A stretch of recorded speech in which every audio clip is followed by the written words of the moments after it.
Sherlock Holmes and the Ballad of Irene Adler. Chapter 1. The Case of the Vanished Violinist. It was on a fog-laden evening in November when I arrived at 221B Baker Street, my cane tapping softly against the slick pavement. The gas lamps lining the street flickered like sentinels keeping a wary eye on the murk enveloping London. Upon entering, I removed my coat and hat, but before I could settle in, something peculiar drew my attention. The partially open drawer of Holmes's desk, revealing a syringe and a small bottle of cocaine solution. A surge of anger flared within me. I strode toward the desk, pulling the drawer open fully and holding up the incriminating items. "Holmes!" I shouted, the reprimand sharp in my voice. "Is this how you occupy your evenings now? Resorting to such poisons to stimulate your mind? Have you no thought for your health?" Holmes, seated by the fire, his fingers steepled beneath his chin, regarded me with a calm amusement that only further infuriated me. "Watson," he said, as though addressing an overzealous child, "you misunderstand. This was not indulgence. It was necessity. I have been contemplating a rather vexing problem, and ordinary methods of thought would not suffice." "Necessity?" I repeated, incredulous. "You claim poisoning your body is necessary for thought." He stood, his tall frame casting a long shadow across the room. "The mind, my dear Watson, is a tool, and like any tool, it sometimes requires sharpening. The solution is temporary, and the result, I assure you, is clarity. You will see soon enough." I could scarcely hold back a retort, but before I could press further, Holmes gestured toward the small wooden table beside him. "But tonight, Watson, I must show you something truly astonishing. Do you see this letter?" There, resting upon the table, lay an envelope of heavy cream paper. The seal was unbroken, bearing an unfamiliar yet elegant insignia, a musical clef entwined with a rose. I leaned forward, examining it with curiosity. "It arrived this morning," Holmes continued, "delivered by a private courier, and though the handwriting is deliberately restrained, the identity of the sender is unmistakable." He lifted the envelope, turning it over in his slender fingers. "Irene Adler." The name sent a shiver down my spine, conjuring memories of that remarkable woman. The woman who had outwitted Sherlock Holmes and earned his eternal respect. It had been years since our fateful encounter with her, but her shadow lingered like a spectre over Holmes's mind. "Irene Adler?" I repeated, scarcely able to believe it. "Indeed," Holmes replied. "It seems the game is once again afoot." With a swift, decisive motion, he broke the seal and unfolded the letter. His eyes darted across the page, his expression a mixture of intrigue and concentration. For a few moments he said nothing, the only sound in the room being the occasional crackle of the fire. Finally he spoke, his voice low and measured. "Listen carefully, Watson." He began to read. "Mr. Sherlock Holmes, I write to you from the shadows of a life carefully constructed. Years have passed since our last encounter, but today I find myself in need of your expertise once more.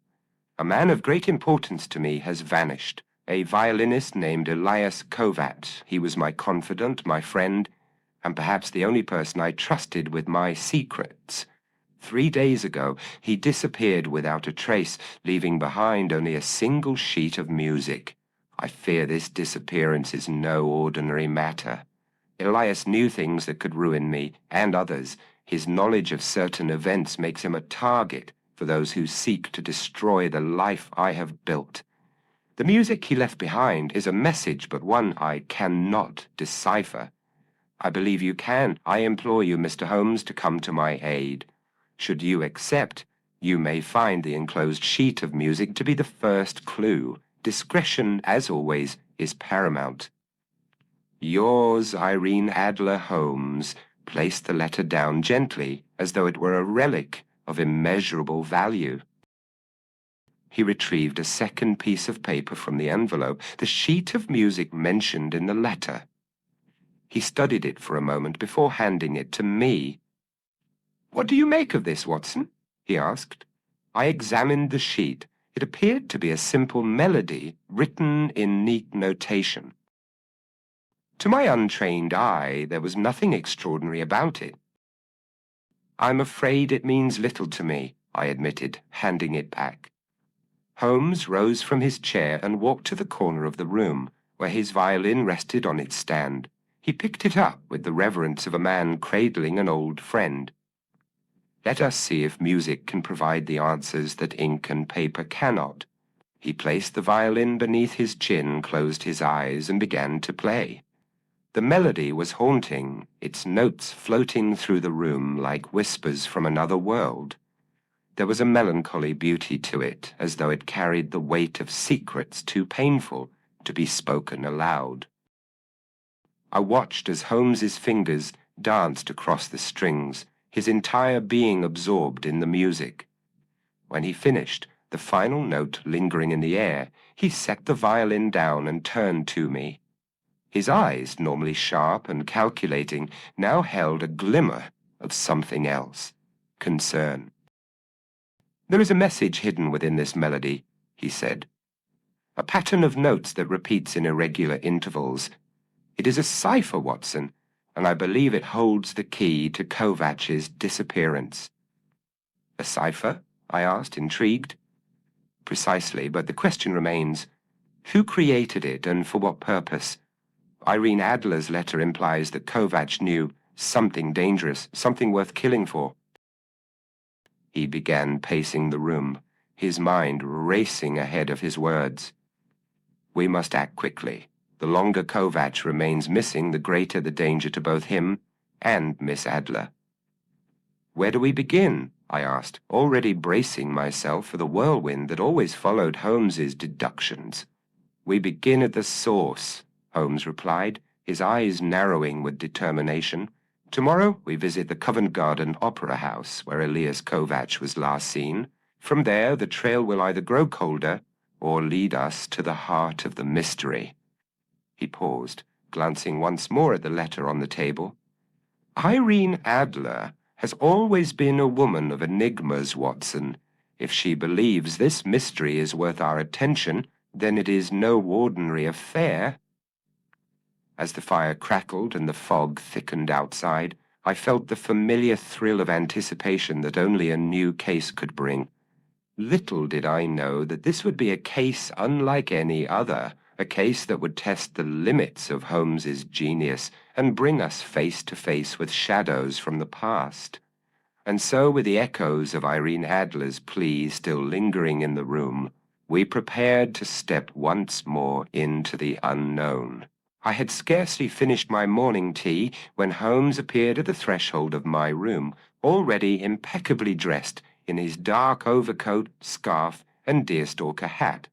His eyes gleamed with the unmistakable energy of a man in pursuit. "Come, Watson," he said briskly. "Covent Garden awaits. Elias Kovac's trail shall not grow cold under our watch." Within the hour, we were making our way through London's labyrinthine streets. The morning fog had begun to lift, revealing the city's ceaseless activity. Carriages rattled past us, their wheels clattering on the cobblestones, and newsboys shouted the latest headlines from street corners. Yet amidst this bustling backdrop, Holmes's gaze remained focused, as if nothing existed but the case before him. Covent Garden Opera House rose like a grand monolith before us, its facade adorned with Corinthian columns and decorative mouldings that hinted at the artistic treasures within. The air was thick with the faint scent of roasted chestnuts from a nearby vendor, mingling with the ever-present odor of coal smoke. Holmes paused at the entrance, his sharp eyes scanning the surroundings. "Let us begin our inquiry within," he murmured. "Kovac was last seen here, and where there are musicians, there are always rumors." We entered the grand foyer, where the marble floors gleamed under the flickering gas lamps, and the distant hum of a piano rehearsal reached our ears. A well-dressed attendant approached us, bowing politely. "May I be of assistance, gentlemen?"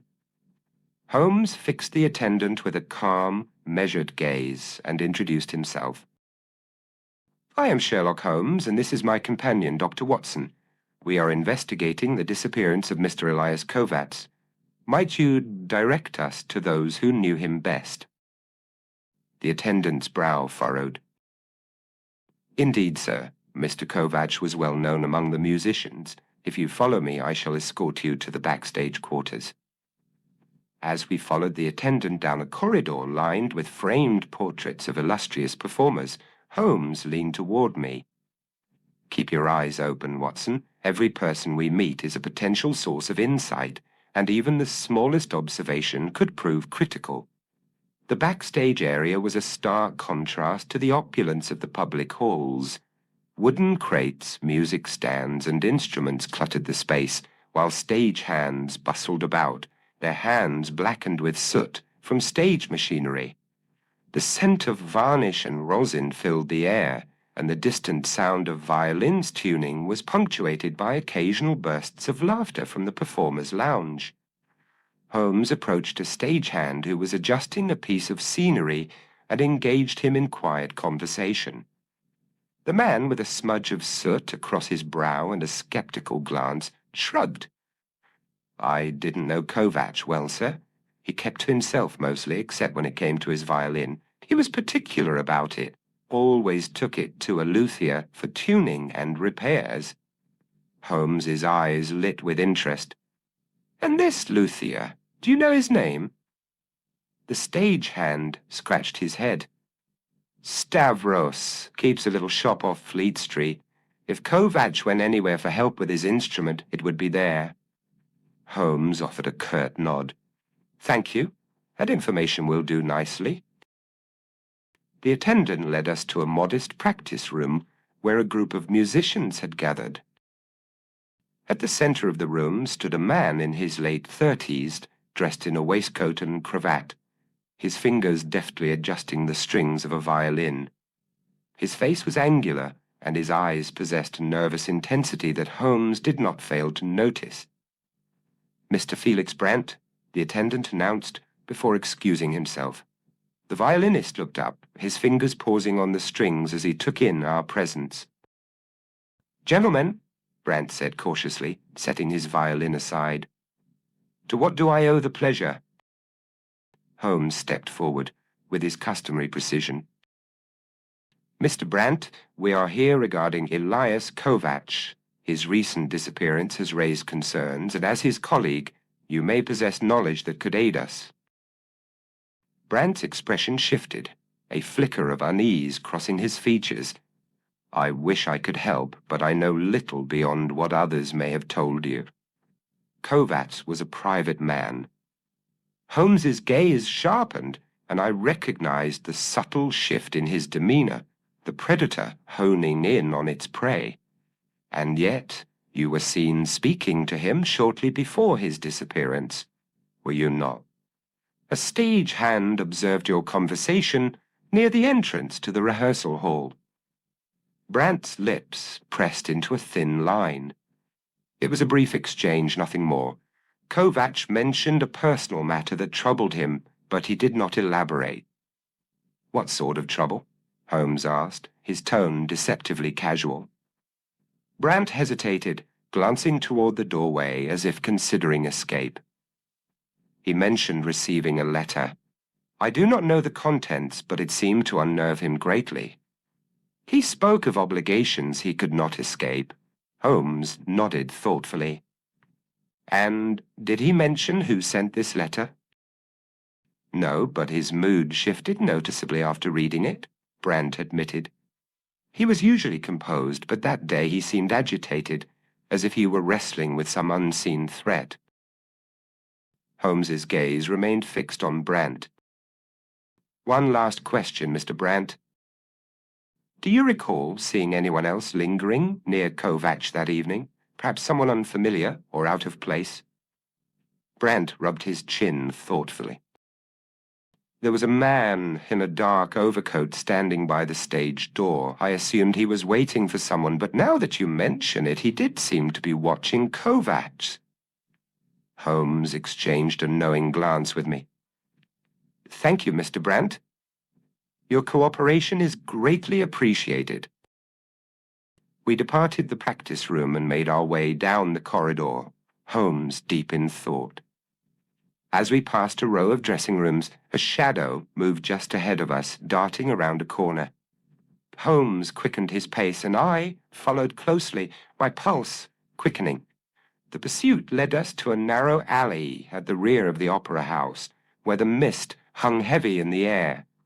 A figure in a dark overcoat was hurrying away, his footsteps echoing against the cobblestones. "Stop!" Holmes called, but the man did not heed the warning. Without hesitation, Holmes surged forward, his long strides closing the distance.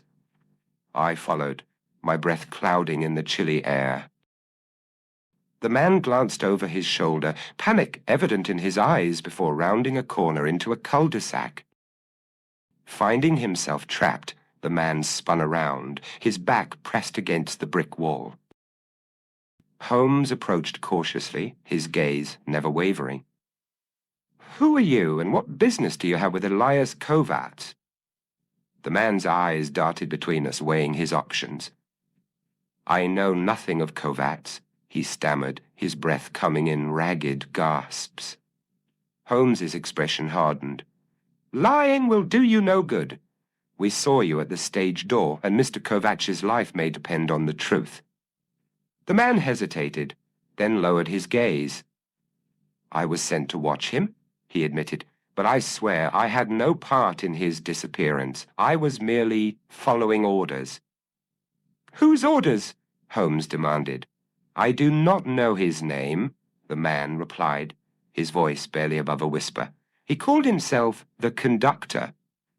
Holmes's eyes narrowed, and I recognized the glint of discovery within them. "The conductor?" he repeated softly, as if committing the name to memory. Suddenly the man's face contorted with panic. Without warning, he bit down on a small metal object hanging from a chain around his neck, a pendant shaped like a bullet.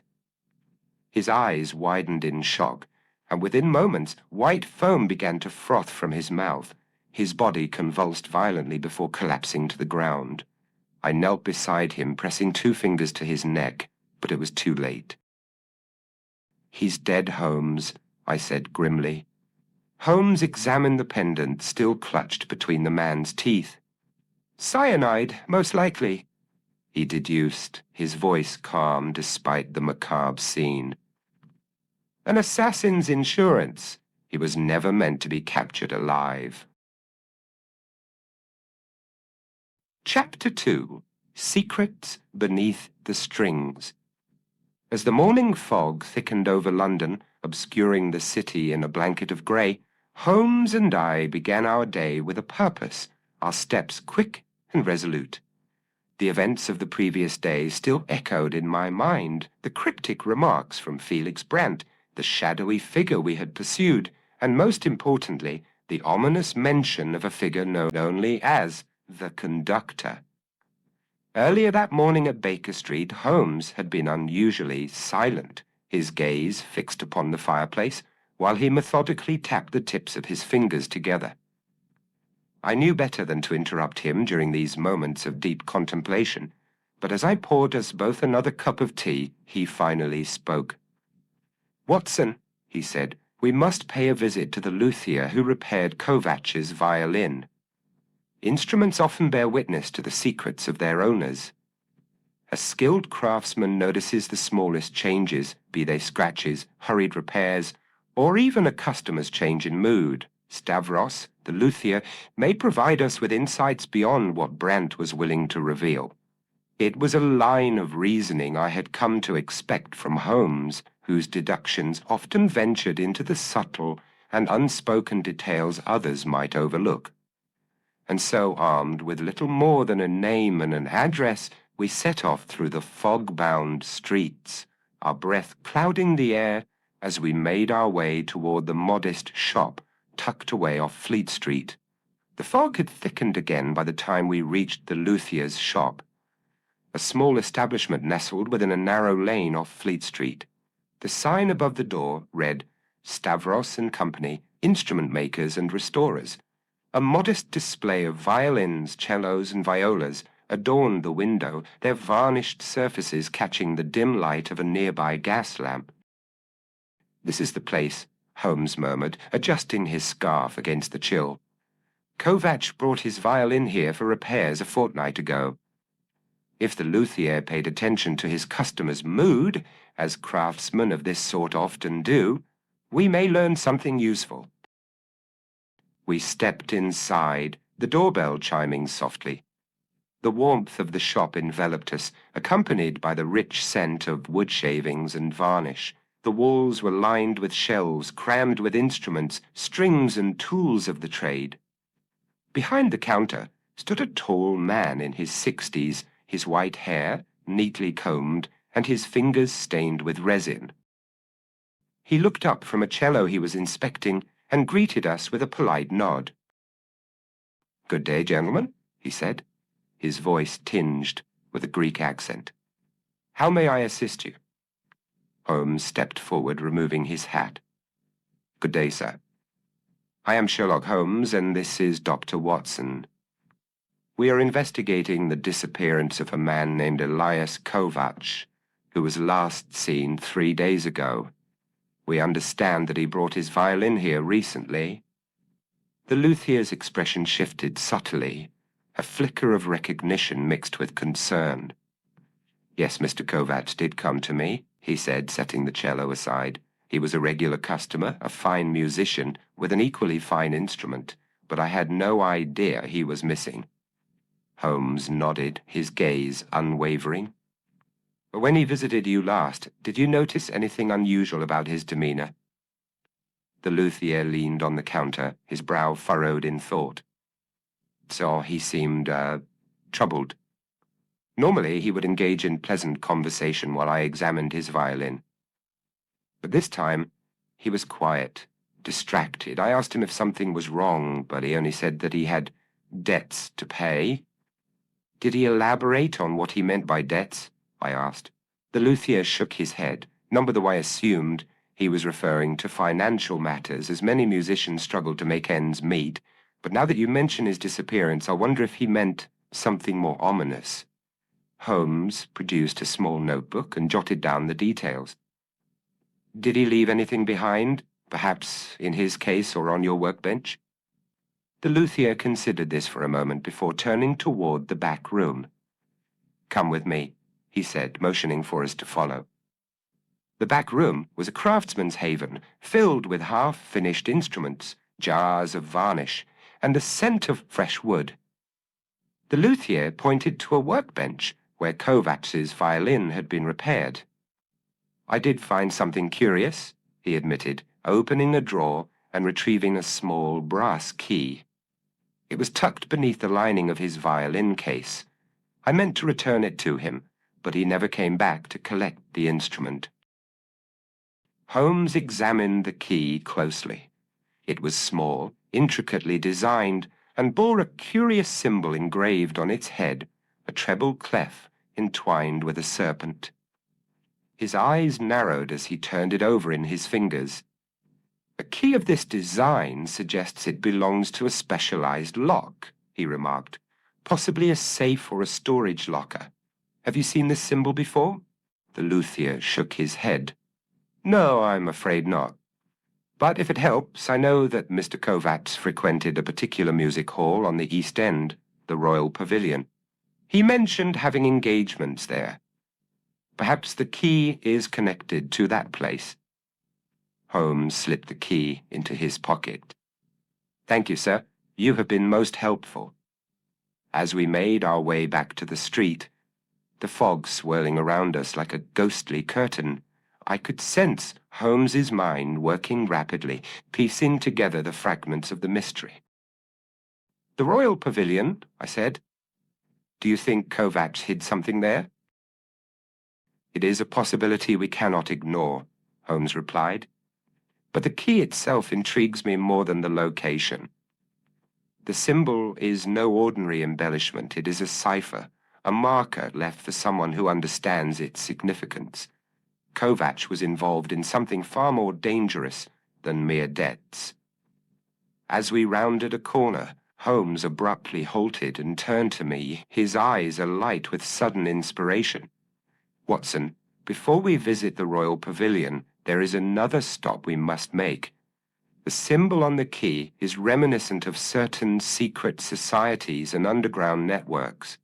We must consult someone with knowledge of such symbols." "And who might that be?" I asked. "Tobias Langston, an antiquarian, an expert on cryptographic symbols," Holmes replied. "He's assisted me in the past with cases involving hidden messages and secret codes. If anyone could identify this symbol, it is Langston." Within the hour, we arrived at Langston's shop, a dimly lit establishment tucked between a bookseller and a tobacconist. The windows were fogged over, and the scent of aged parchment filled the air as we entered. Langston, a wiry man with spectacles perched on the end of his nose, looked up from a tome he was studying. "Mr. Holmes, what a pleasure." Holmes wasted no time with pleasantries. He produced the key and handed it to Langston. "What can you tell me about this symbol?" Langston adjusted his glasses and examined the engraving. After a moment, his eyes widened. "This is the mark of the Orpheus Society. They were a clandestine group of musicians and patrons in the early 19th century, known for smuggling valuable artifacts and documents under the guise of musical performances. The society disbanded years ago, but their influence lingered in certain circles." "And would a key bearing this mark be associated with one of their hidden caches?" Holmes asked. "Quite possibly," Langston replied. "They were known to use private lockers, concealed compartments in concert halls, and even hidden safes within their patrons' estates." Holmes nodded, his suspicions confirmed. "Thank you, Langston. Your knowledge is, as always, invaluable." As we stepped back into the fog-laden street, I could not help but marvel at the rapid pace of our discoveries. "Holmes, do you truly believe Kovacs was involved with this Orpheus Society?" "The evidence certainly suggests as much," Holmes replied. "But whether he was a willing participant or a pawn remains to be seen. What is certain, Watson, is that we are dealing with a conspiracy steeped in secrecy and danger, and we are only just beginning to unravel its threads." With the brass key and the name of the Royal Pavilion guiding us, we set off once more, the fog swallowing us whole as the city concealed its secrets beneath a veil of grey. Holmes and I navigated the twisting alleys with practiced ease, the brass key from Kovacs's violin case a silent reminder of the mystery that lay ahead. "The Royal Pavilion should be just beyond the next corner," Holmes said, his voice low but certain. His eyes, sharp as ever, darted from shadow to shadow, as if searching for invisible threads connecting the scene around us to the puzzle we sought to solve. "Do you expect we will find Kovacs's hidden cache tonight?" I asked, pulling my overcoat tighter against the damp chill. Holmes gave a small, enigmatic smile. "I expect we shall find something, Watson, though whether it be answers or complications remains to be seen." The Royal Pavilion emerged from the fog like a ghostly apparition, its once grand facade now weathered by time and neglect. The building had the appearance of a forgotten relic, its ornate pillars chipped and ivy creeping up its stone walls. A single lantern above the entrance swayed in the breeze, its flickering light casting wavering shadows across the cracked steps. "A music hall in name only, I suspect," Holmes remarked as he examined the exterior. "The true performances here were likely far removed from music." I followed him as he pushed open the heavy oak door, its hinges groaning in protest. Inside, the air was thick with the scent of damp wood and dust, and the distant creak of floorboards echoed through the cavernous space. The main hall was vast, its rows of decaying seats facing a stage that had seen better days. Cobwebs draped the rafters like ghostly curtains, and the faint sound of dripping water punctuated the silence. Holmes wasted no time in surveying the room. He moved with the precision of a man who knew exactly what he sought, his eyes scanning every corner and crevice. "The key we found was no ordinary token," he murmured. "Its purpose is specific.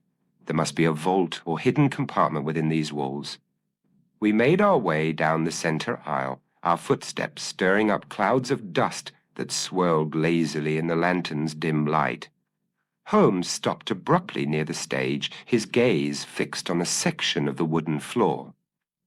He knelt, running his fingers along the worn planks before tapping them lightly with the handle of his walking stick.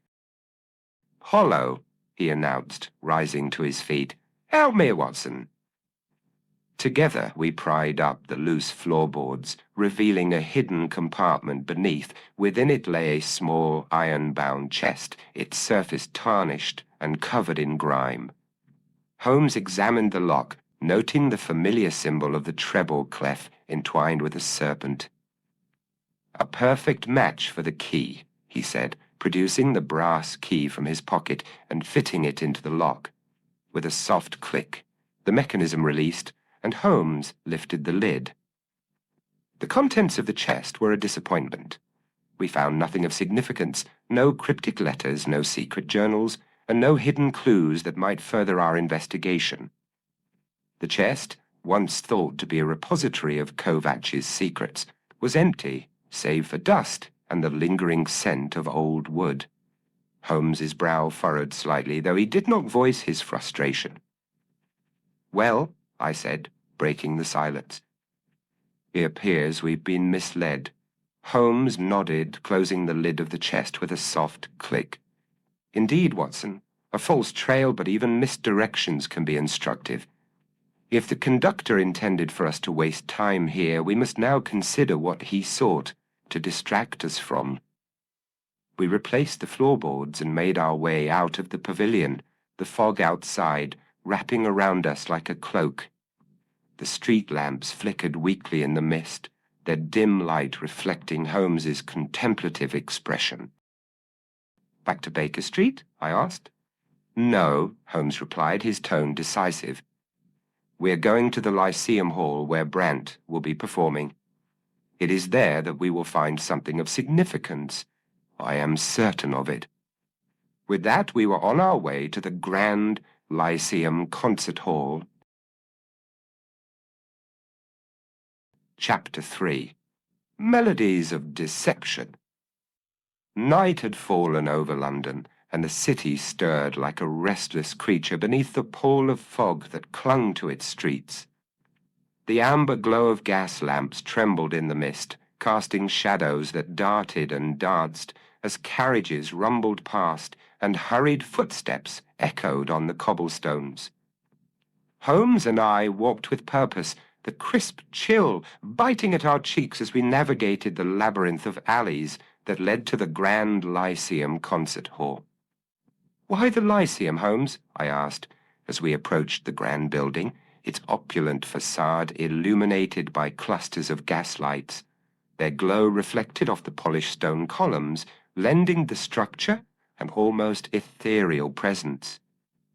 "Because, Watson, our acquaintance Brandt is performing tonight, and his involvement in this matter grows increasingly suspect. His nervous behavior, his evasive answers, and now the appearance of this conductor figure all point toward Brandt, knowing more than he has admitted. If there is a performance occurring within these walls, I suspect the drama on stage will pale in comparison to what transpires behind it." We ascended the grand steps of the Lyceum, blending seamlessly with the stream of patrons dressed in their evening finery. Inside, the scent of fresh flowers mingled with the aroma of perfume and polished wood.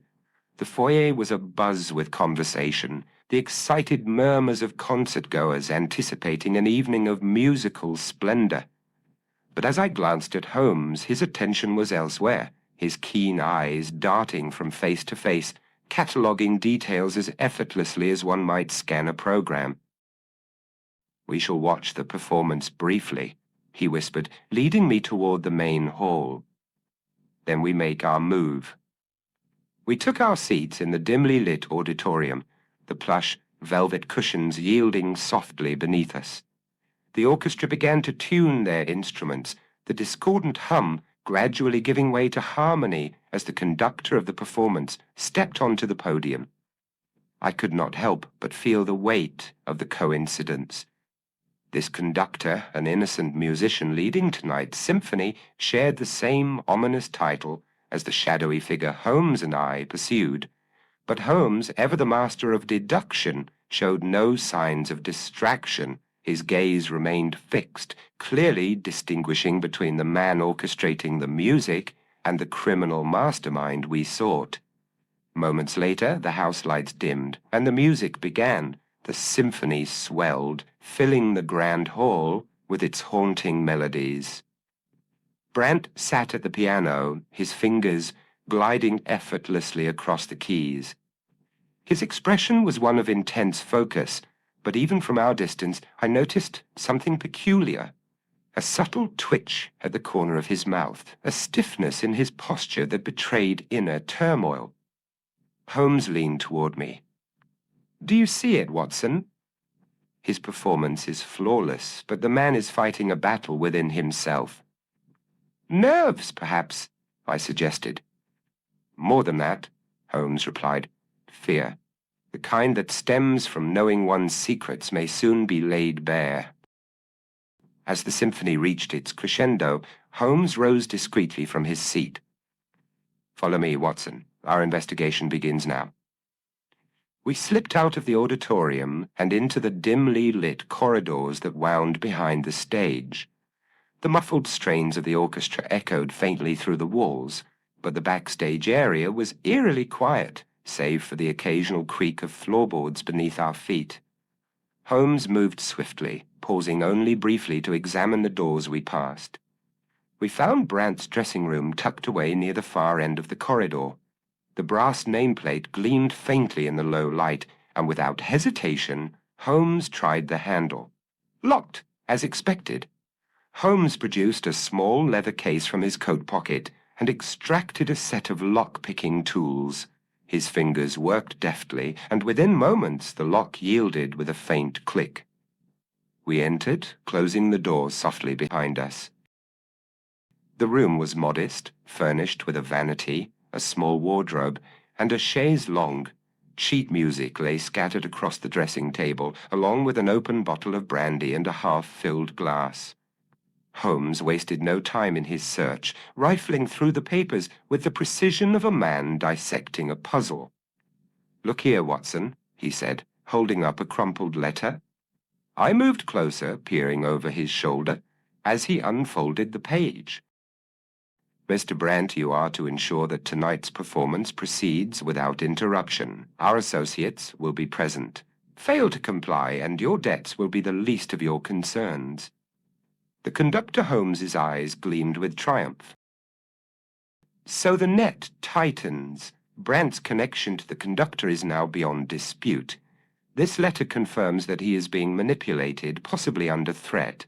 A sudden noise from the corridor outside interrupted our discovery. Footsteps approached, heavy and deliberate.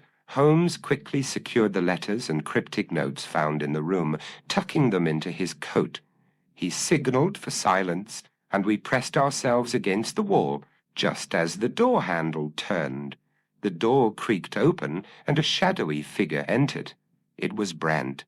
His expression, initially one of weariness, shifted to panic as his gaze fell upon the disarray of his dressing room. Before he could retreat, Holmes stepped forward, blocking the exit. "Good evening, Mr. Brant," Holmes said coolly. "You have chosen an interesting night to be careless with your correspondence." Brant's face drained of color. "Mr. Holmes, what are you doing here?" "Preventing you from making a grave mistake," Holmes replied. He gestured toward the crumpled letter. "We know about the conductor and your involvement." It is time you told us everything. Brandt's shoulders sagged, and he sank into the chair by the vanity, burying his face in his hands. You don't understand, he muttered.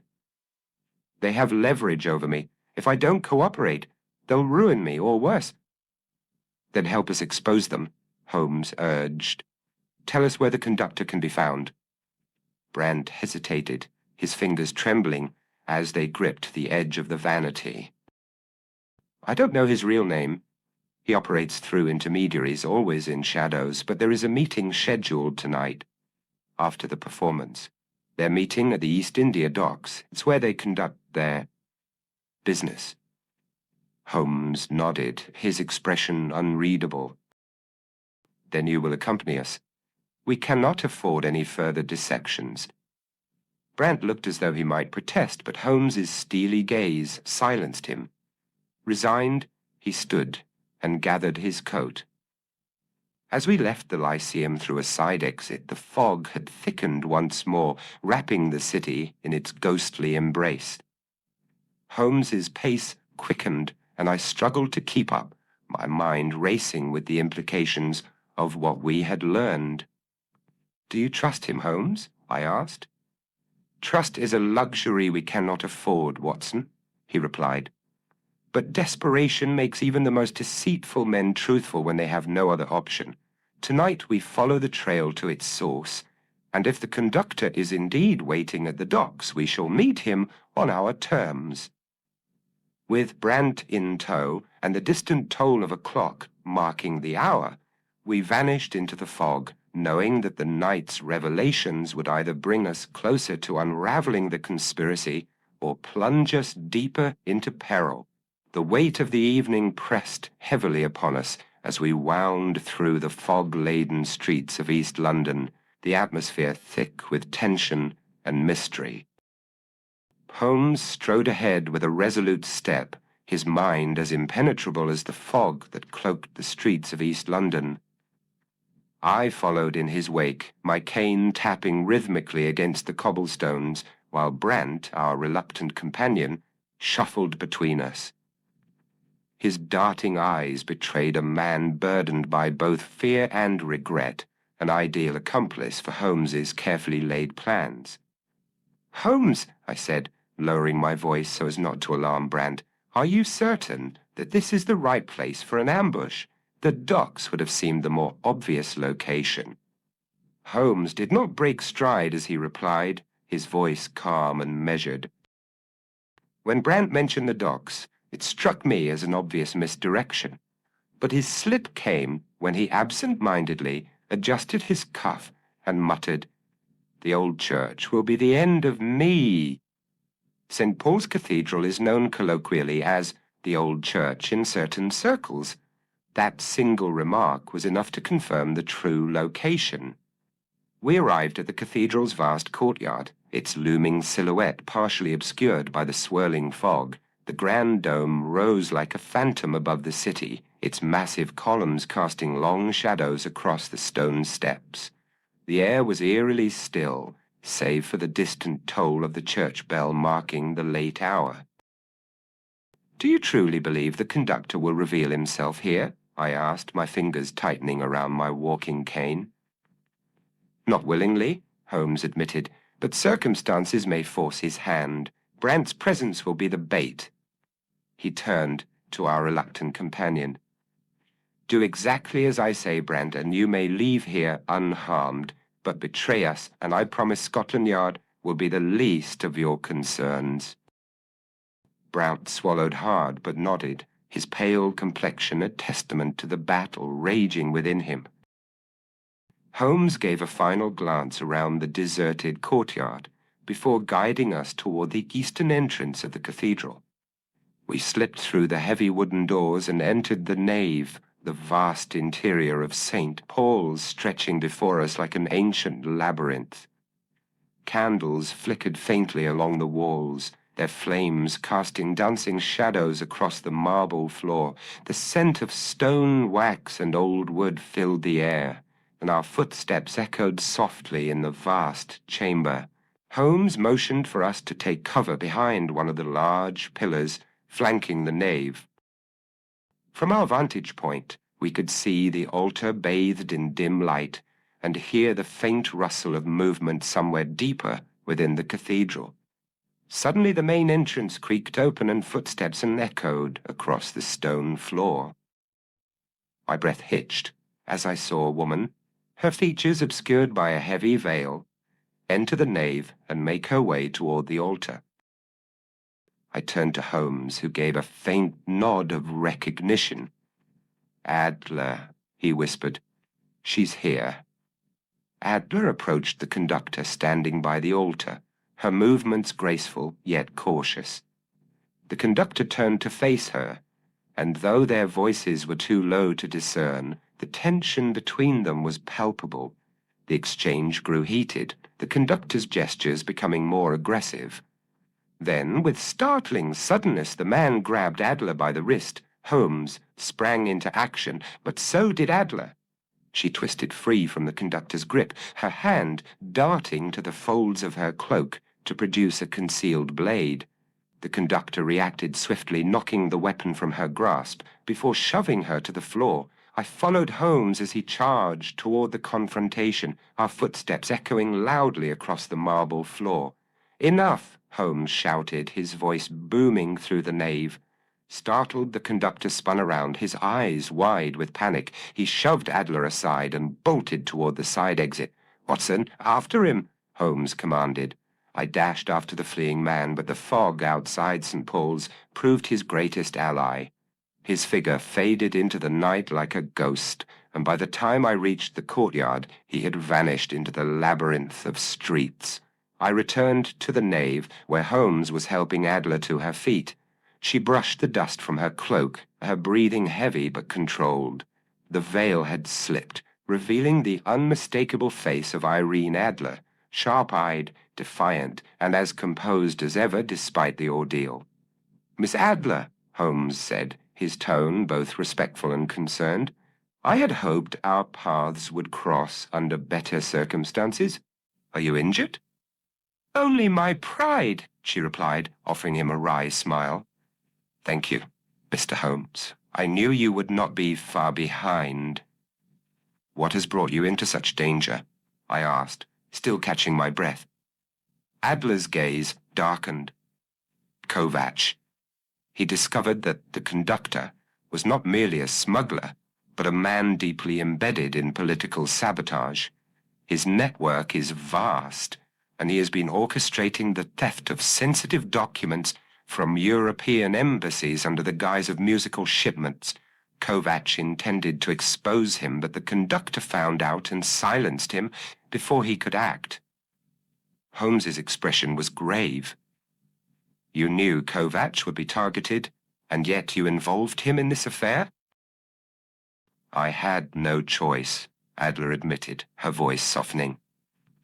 "Kovacs was the only one capable of deciphering the conductor's codes, and he agreed to help me. But I never expected him to uncover so much. Now we are running out of time." Holmes nodded, his mind already piecing together the next move. "Then we must reach Kovacs before the conductor's men carry out his execution. There is still hope." As the fog thickened outside the cathedral, Holmes remained still for a moment, his eyes glinting with determination. The pieces of the puzzle were finally aligning, but there was no time for hesitation. With a brief glance at me and a reassuring nod to Adler, Holmes spoke. "Our next step is clear, Watson. The night is far from over." Chapter 4. The Web of the Conductor. The fog from the previous night had scarcely lifted when Holmes and I arrived at Scotland Yard, the urgency of our mission driving us forward without rest. Following the confrontation at St. Paul's Cathedral, Adler had been safely escorted to an undisclosed location, while Brandt, now thoroughly shaken, had agreed to cooperate further. We had taken him directly to Scotland Yard, where Lestrade awaited us with his characteristic blend of skepticism and irritation. Holmes's pace through the corridors was swift, and unrelenting, his mind already weaving together the pieces of the puzzle we had gathered. Once inside Lestrade's office, a cluttered space filled with case files, maps pinned to the walls, and a half-empty cup of tea forgotten on the corner of his desk. Holmes wasted no time. Lestrade leaned against the edge of the desk, arms folded, his expression a mixture of doubt and grudging expectation. "Holmes," Lestrade said, his voice carrying that familiar note of irritation, "I hope you're not wasting my time with another one of your theatrical theories." Holmes smiled faintly, unfazed by the inspector's tone. He placed the bundle of letters, sheet music, and other evidence onto the desk. "I believe this should suffice to convince you otherwise, Lestrade. You have before you proof linking the conductor to a network of smuggling, forgery, and espionage across Europe." Lestrade picked up one of the letters, his brow furrowing as he scanned its contents. "A grand claim, Holmes, but proof?" Holmes gestured toward the stack. "The sheet music, annotated with ciphers, reveals coded messages that correspond to the transport of stolen diplomatic documents. The letters, written in Kovach's hand, confirm he was coerced into delivering these messages through performances. And finally, we have Brandt." Lestrade sighed and rubbed his temple. "I suppose you want me to interrogate him?" Holmes shook his head. "No, Lestrade, I want to do it myself. You may sit in, of course, but this requires precision." Minutes later, Felix Brandt sat across from us in the dimly lit interrogation room, his eyes darting nervously toward the walls as if searching for a way out. His usually composed demeanor had crumbled, and he clasped his trembling hands together on the table. Holmes leaned forward, his gaze unrelenting. "Mr. Brandt, you have a choice. Cooperate with us, or face the full weight of justice as an accomplice to espionage and attempted murder." Brandt's voice cracked as he spoke. "I didn't want any of this. I only wanted to play music, but they left me no choice. The conductor threatened to ruin me if I refused." "Tell us about Kovach," Holmes said firmly. "How did he become involved?" Brandt exhaled shakily, as though the weight of the confession was physically draining him. "Kovach was brilliant, a genius with codes and ciphers. The conductor discovered this and blackmailed him, using his debt as leverage. Kovach was forced to compose music with embedded messages, locations for smuggling drops, meeting points, and more. I only helped pass them along." Holmes nodded as though he had expected this answer. He retrieved one of the annotated sheets of music and laid it on the table. "This composition, where was it meant to be delivered?" Brandt hesitated, then lowered his gaze. "The docks, the South Side warehouse near the pier." Holmes's eyes gleamed with satisfaction.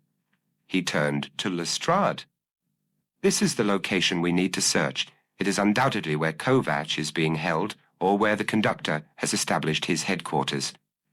Lestrade frowned, tapping his fingers against the desk. "A raid on a dockside warehouse.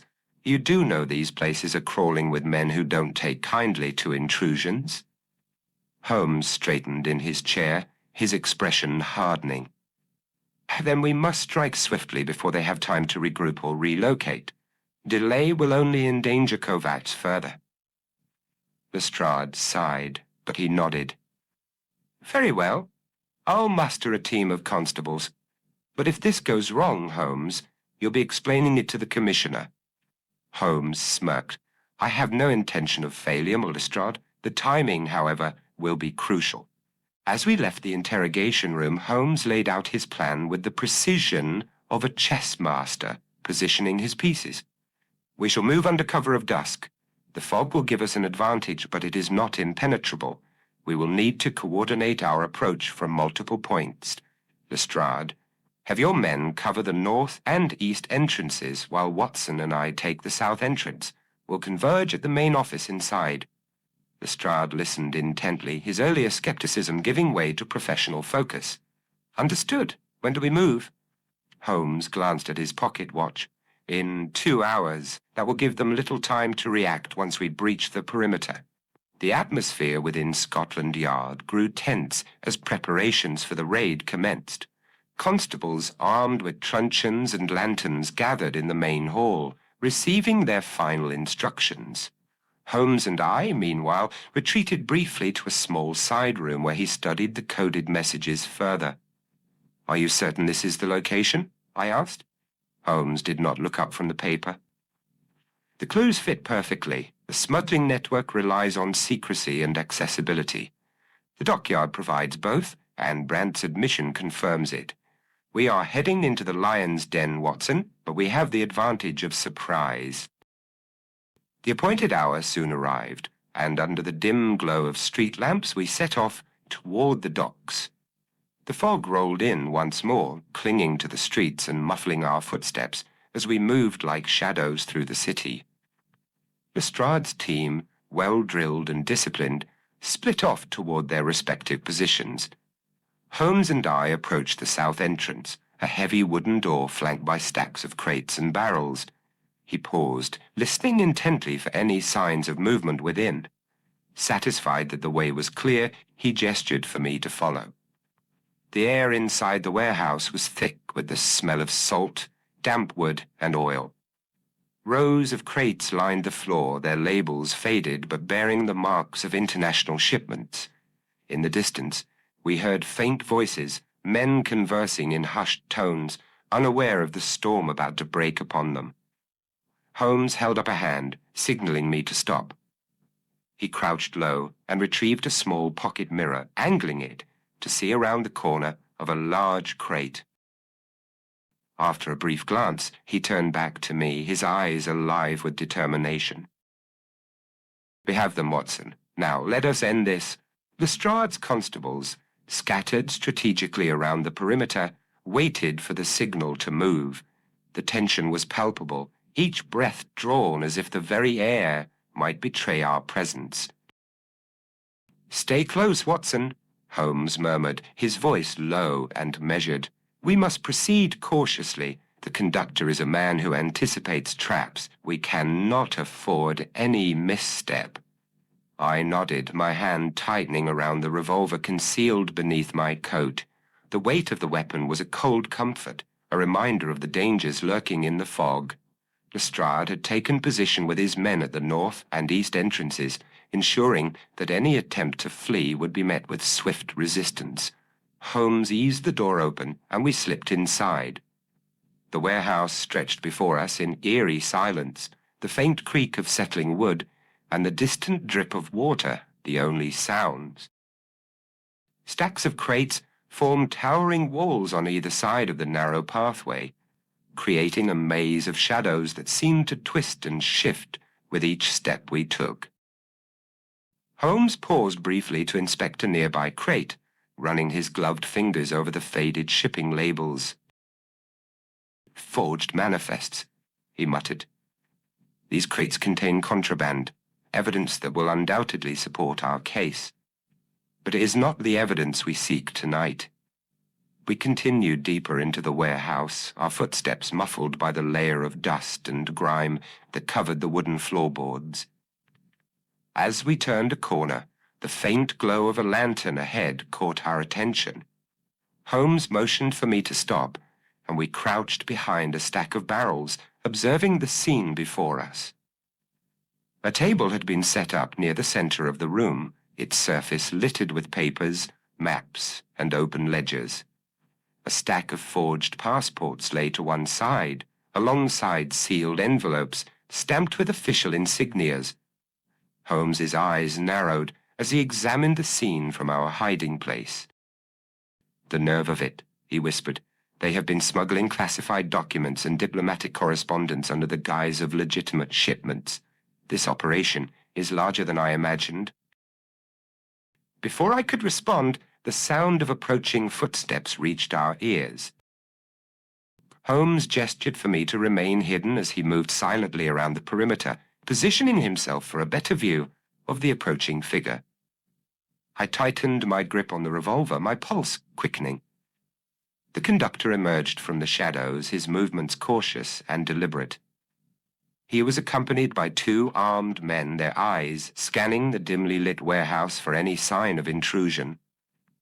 The conductor's sharp gaze swept over the room, his expression betraying a hint of suspicion. Holmes reappeared at my side, his breath steady despite the tension crackling in the air. "He suspects something, Watson. We must act quickly before he slips away." Holmes raised his hand, signaling to Lestrade's men through the narrow window above us. Within moments, the distant shuffle of boots confirmed that the constables were moving into position, but as they closed in, one of the armed men spotted a shadow flickering in the lantern light. "Intruders!" the man shouted, drawing his weapon. Chaos erupted. Lestrade's men stormed the warehouse from multiple directions, their shouts echoing through the cavernous space. The conductor bolted toward the rear exit, his men covering his retreat with gunfire that splintered wooden crates and shattered lanterns, casting the room into chaotic darkness. "After him, Watson!" Holmes shouted, darting after the fleeing figure. I followed, weaving through the maze of crates, as gunfire rang out around us. The acrid scent of burning oil filled my nostrils as flames from a fallen lantern licked at the floorboards. Ahead I saw Holmes leap over a toppled crate, his silhouette barely visible in the fog that had seeped into the warehouse. The conductor burst through the rear exit, disappearing into the foggy streets beyond. Holmes and I followed without hesitation, our footsteps pounding against the cobblestones. The distant wail of a constable's whistle pierced the night, signaling that reinforcements were on their way. As we rounded a corner, a shadow loomed ahead of us. One of the conductor's men had doubled back, hiding in the alley, to ambush Holmes. My heart seized as I saw the glint of a blade in the dim light. "Holmes, look out!" I cried, raising my revolver. Without thinking, I fired, the shot echoing through the narrow alley.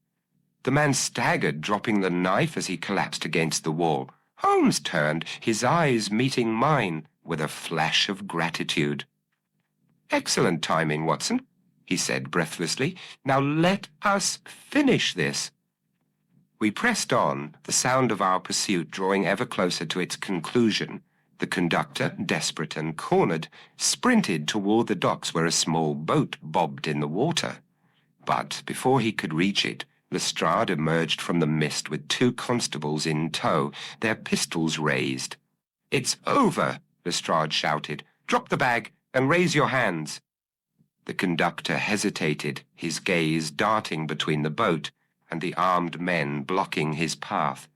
With a resigned sigh, he dropped the leather satchel and raised his hands, the defiance in his eyes the only remnant of his former composure.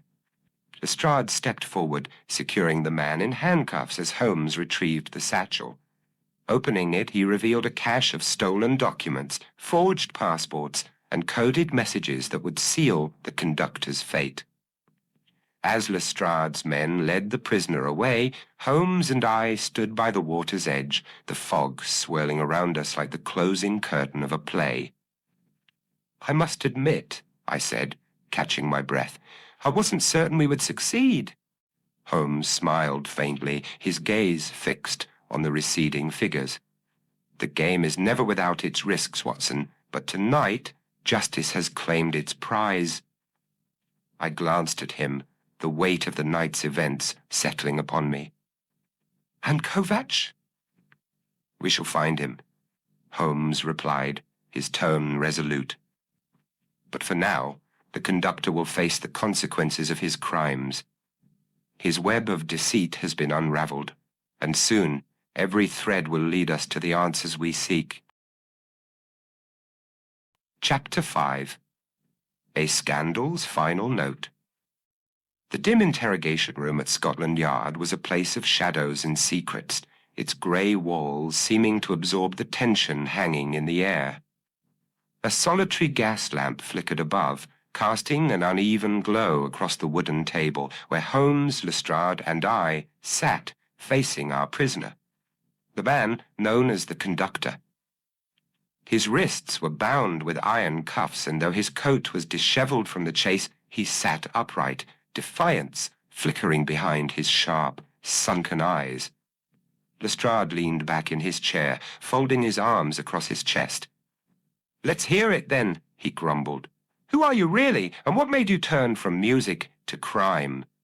The conductor tilted his head slightly, his lips curving into a faint, sardonic smile.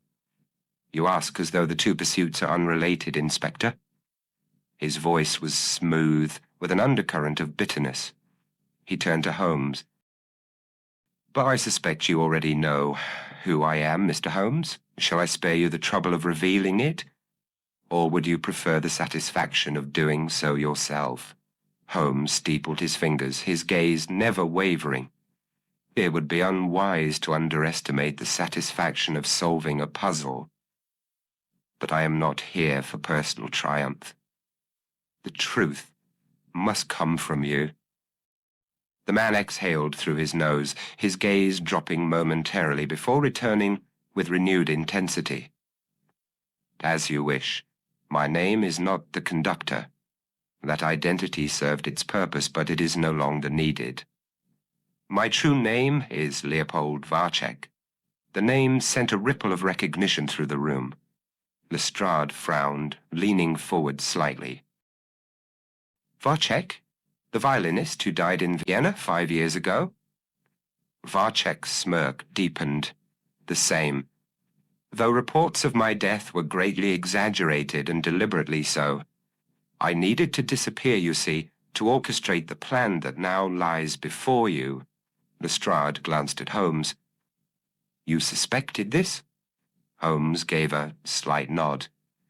The evidence suggested a man with an intimate knowledge of music, one who could easily embed ciphers into compositions.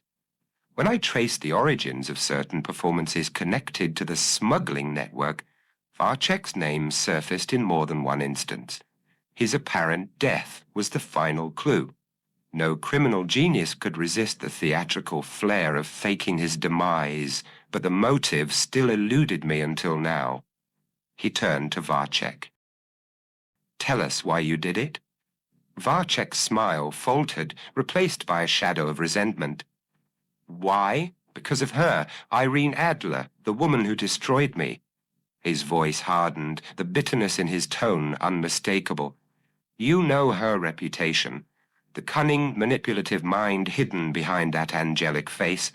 She exposed a scandal involving my patron, Count Albrecht, and in doing so ensured the collapse of my career.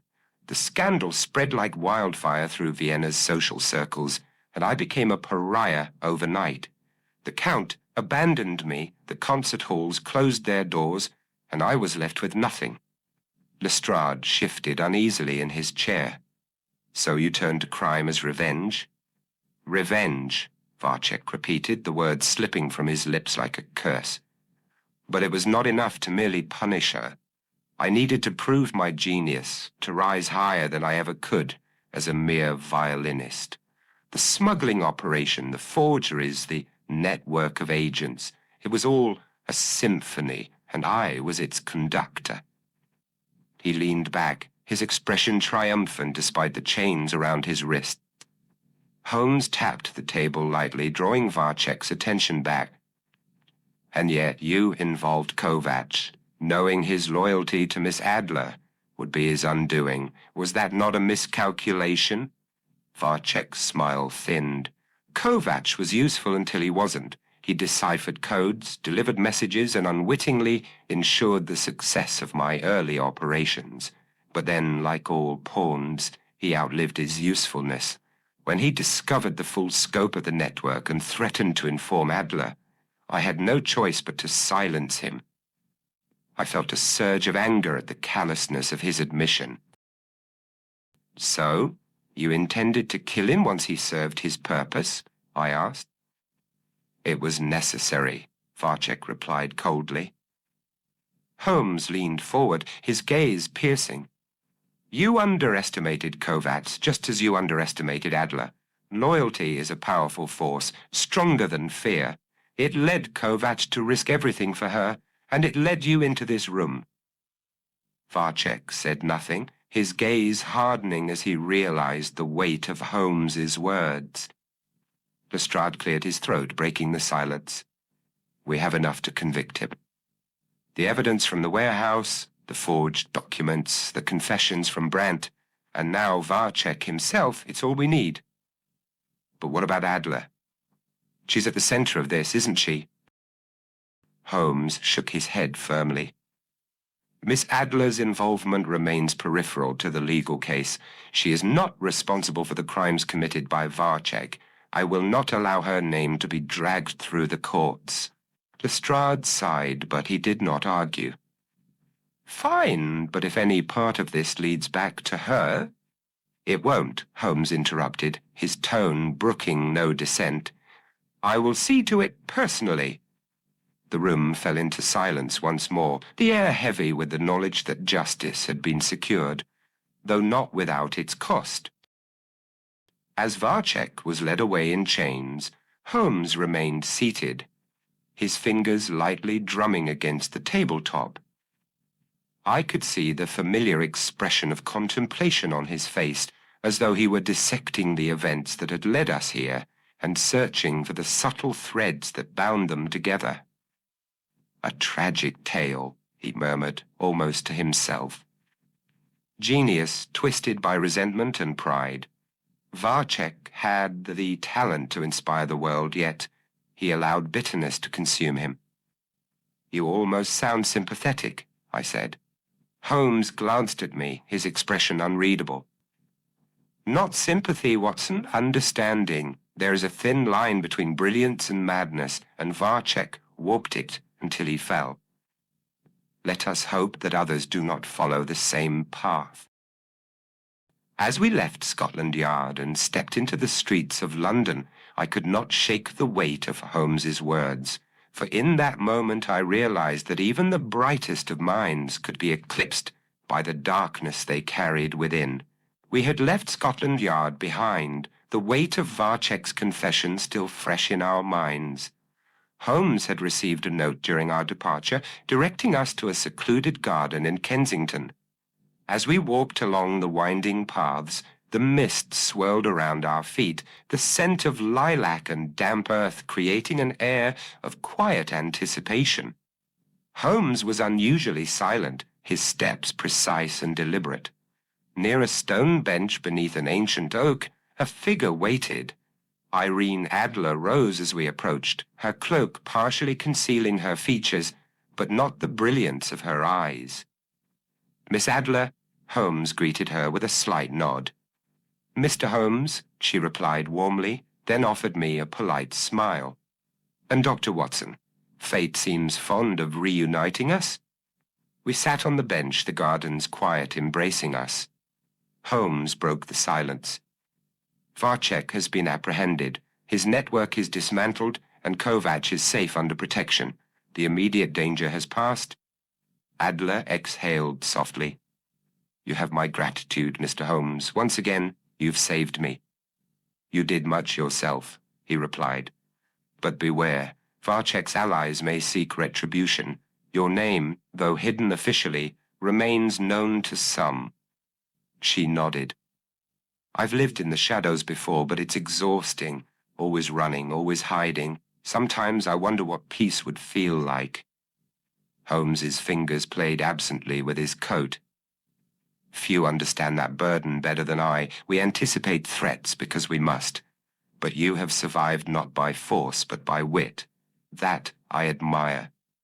She smiled faintly. "How do you endure it?" "The game demands it," Holmes replied. "Each puzzle compels me forward, but even I wonder what a simpler life might be." Adler leaned forward, placing her hand on Holmes's. "You have brilliance and compassion, though you hide the latter well." "I suspect you feel more than you admit." Holmes met her gaze, his vulnerability briefly visible, before vanishing. "Feelings create vulnerabilities, Miss Adler, but in your case they are unavoidable." She withdrew her hand. "Then I suppose this is goodbye. For now, Holmes said. But should you ever need me, you know where to find me. Adler stood, her cloak swirling around her. She turned toward the misty path and walked away, her figure fading into the fog until she disappeared entirely. Holmes remained seated, his gaze fixed on the spot where she had vanished. I sat quietly beside him. "You admire her?" I said at last. "I do," Holmes replied. "She is everything I value, intelligent, resourceful, courageous. Yet she remains a mystery, not one solved by deduction, but one that lingers." Holmes stood, adjusting his coat. "Come, Watson. The night is young and mysteries await, but this one," he added, glancing toward the mist, "I shall carry with me always. Thank you for tuning in to Cafe Stories. If you enjoyed the intrigue and suspense, be sure to subscribe and hit the bell icon to stay updated on more captivating detective adventures. Your support keeps the stories coming and the mysteries alive.